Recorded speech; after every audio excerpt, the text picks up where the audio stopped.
So last month I reviewed The Lost World Jurassic Park, and I told you guys I'm reviewing all the movies leading up to Dominion. Well, in that video I mentioned I know people that think Jurassic Park 3 is the best one in the entire series. Well, the reveal of that person is my own mother. Yes, she thinks this is the best one, and honestly, as a kid growing up, having Jurassic Park 1 and 2 on VHS, rewatching them all the time, took a little time pressing rewind. So when we had Jurassic Park 3, we had it on DVD. So as a kid, I think I watched this one more than the other two because it was easier to watch than to put in a disc. So my mom says this is the best one, and I have things to say to her and you guys.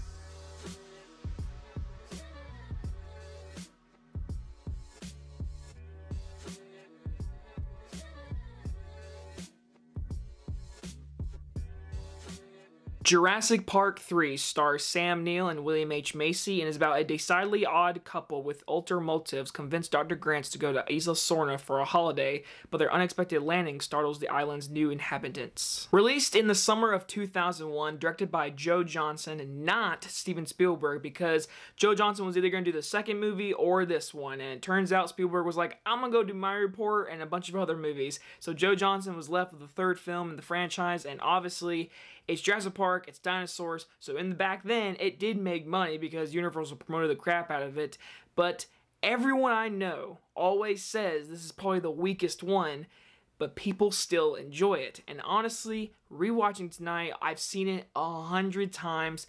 I had to turn my brain off a little bit because the other day I got asked a question on a live Q&A saying, what is a guilty pleasure? And honestly, looking at this movie, it's up there in those guilty pleasure movies. Now, me being a big Jurassic Park fan, I love dinosaur movies. Dinosaur movies are pretty awesome, especially when it's Jurassic Park. So for Jurassic Park 3 to only be an hour-and-a-half movie, to just basically be an hour-and-a-half of dinosaurs chasing humans, it's entertaining in that value. But obviously, this movie has issues because it's Jurassic Park 3. So when it comes to my positives of this movie, I do have some things about this movie that I actually do enjoy. First things first, I love seeing Sam Neill. I am very excited to see him in Dominion. I can't wait to see him make a return. But in this movie, it does feel like Dr. Grant is just getting that paycheck. And he does that in this movie because obviously William H. Macy and Tea Leoni are all like, hey, we will give you all this money that we don't have and we will get you on this island, even though they're completely lying to him so they can go save their son on this island. Because this opening scene, we get to see these like paragliders, whatever,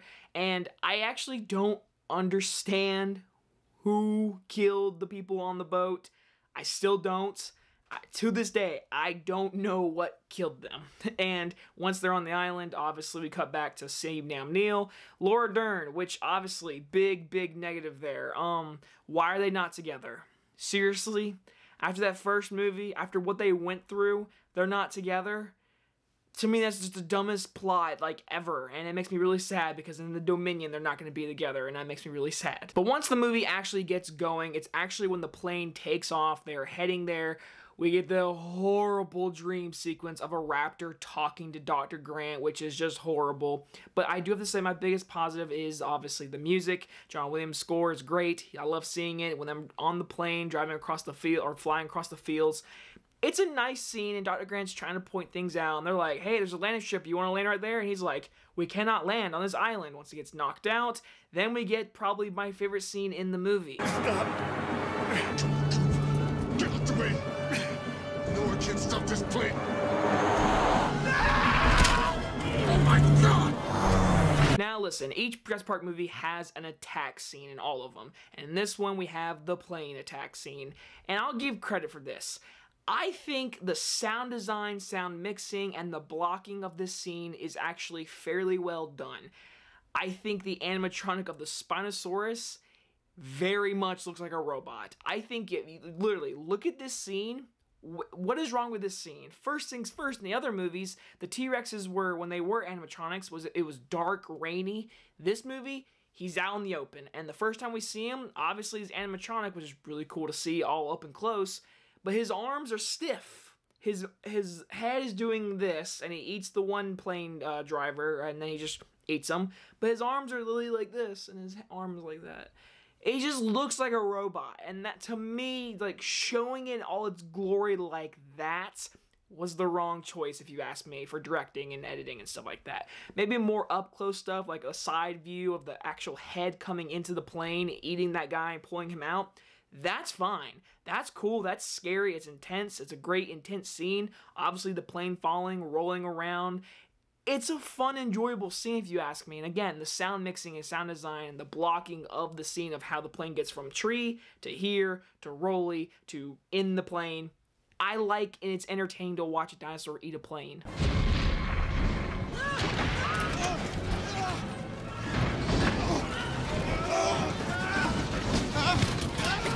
When it comes to the T-Rex versus the Spinosaurus, it's all disappointing. We've talked about that 100 million times on the internet. The Spinosaurus, they just did it to make it scarier and bigger. That was the whole promotion. A new Spinosaurus they haven't seen Jurassic Park franchise is bigger, scarier, louder, more teeth kind of stuff. And to do that, what do? They kill off a T-Rex in this movie. And everyone was like, no, it's a T-Rex. We love our T-Rexes. And once that scene is over with, then we get obviously dialogue scene, which is probably like 10 minutes or so long. They find the eggs, whatever. But then once we get to the raptors in this engine science lab, whatever, I don't really care for the raptor being super still and it be pretending to be a statue. That's pretty stupid if you ask me. But I do like the scene where they're in these little fences or this cage room, whatever, and they have to trick the raptor into closing the door and everything. I like the blocking of the scene, them running out, going into the field, whatever. Again, the movie has a good pace to where you can sit back and watch this movie. And some people might be like, it's nothing like the original or anything like that, which is very true. This is a 90-minute dinosaur chase scene. And very interesting facts, the scenes where they're running and hiding in the trees, when they're running around from the raptors, does anyone realize that they are on sets? That is a set. That is not the jungle. They did obviously go and probably film in Hawaii somewhere, but those scenes of them running around the trees, hiding in the trees, that entire background and what they're in, that's a set. And my God, it looks good. I've heard people complain about that, but to me, it looks so good. I appreciate them doing the sets. Heck, let's jump ahead a little bit. Obviously, I don't even want to talk about the stupid scene where the Spinosaurus is behind Dr. Grant, the kid, chasing him along the fence, and you hear the radio in his freaking gullet. I mean, come on, that thing, he ate the dude a day ago, he's in his stomach mangled, and you're telling me that radio is alive and well in his belly, and he's sitting there, standing there still? That is a stupid scene. There's stupid scenes like that. And don't even get me started. When he busts through the fence, they run into this tiny little building, and the Spinosaurus is stopped by a door. It's stopped. It just barged through a big-ass fence, but it cannot destroy a tiny little base area door. It literally is a scene where they close and lock the door and it's banging on the door. The Spinosaurus is like gigantic. That thing could literally just step on the roof and get in. It's so stupid. I do appreciate the birdcage scene. It has a really good, intense scene of them walking across the bridge and the little kid thinking, oh, mom, and it's actually the bird walking towards them. And it's a fun chase scene where they're running across and obviously the birds are flying. They have them. Billy gets pecked at. He doesn't die. You think he dies because he's like saying, go away, run, but he gets pecked at and he lives, whatever. And then we get the very ending scene of them on the boat versus the Spinosaurus. Again, another decently blocked scene. It's rainy. I love all the first three Jurassic Park movies have dark, stormy rain scenes. This has it. Jurassic World didn't do that, and Fallen Kingdom didn't do that either. So for this movie to actually stuck with that trend, I appreciate it, and it's a fun scene. Them attacking the boat, them falling in the crate, and obviously the Spinosaurus putting its arm directly in and like clawing Tea Leoni. But obviously William H. Macy doing his own stunts on that big crane, the big fire scene. It's entertaining to watch. And of course it ends with all of our heroes getting away. They give the eggs back to the raptors, and I do appreciate the prosthetics of the raptors, how they have feathers on the back of their heads. And yes, it's really stupid. They sit there and do bah, bah, bah, bah, bah, bah. But really they're saying, should we eat them? I think they have our babies. Let's wait. They're talking to each other before they eat humans. To me, I know they have their eggs, but seriously, they're not gonna eat them. And I know in Jurassic World they're like, well, we learn in Jurassic World that they're raptors so they can listen to humans.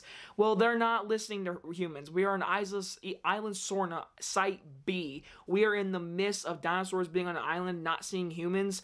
They're gonna eat the humans. So, again, another stupid scene. But obviously they get saved. And I do like the scene at the very end where they're flying in the helicopter and the birds are the dinosaurs are flying next to them. So overall, really me going through this entire movie, it was a very quick review because I just told you the big action scenes that are, again, they're fun to watch. They have good blocking, and if you ask me about the plane scene, the boat scene, and it's an hour and a half. It flies by. It's an hour and 33, and the credits start at an hour and 21. So really the movie is an hour and 20 minutes long, which is to me disgraceful. I mean, all the other movies are all 2 hours plus, and this one is an hour and 20 minutes with credits an hour and a half.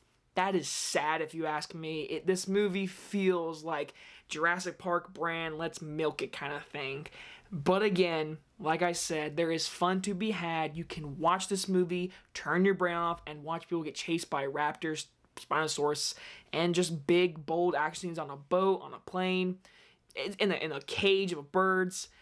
It's fun dinosaur mech. So that's why it's a guilty pleasure for me.